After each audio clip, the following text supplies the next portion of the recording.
Kinailangang isara ang isang lane sa Mabini Street sa Malate, Manila dahil sa pagsugod na nasa 1,000 tao.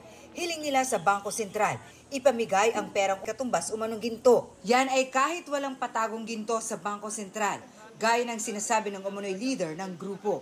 Ito ang tinatawag na ang bagong lipunan, which is printed with the backup of gold amounting to more than 100 trillion pesos intended for all the Filipino people. Sabi ng Bangko Sentral, hindi ito namimigay ng pera sa taong bayan. Sa halip, ay sa pamahalaan ito nagbibigay ng dipidendo para sa mga programang mag-aangat sa buhay ng mga Pilipino.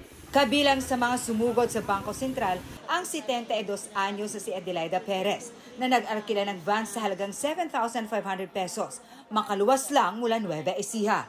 Naghihirap na. Assistance na pang araw-araw na gastos. Galing namang Pangasinan si Aling Lolita na sa edad na 70 anyos ay hirap nang maglakad. Para mabaklas kasi pagbaklas ito ng kahirapan.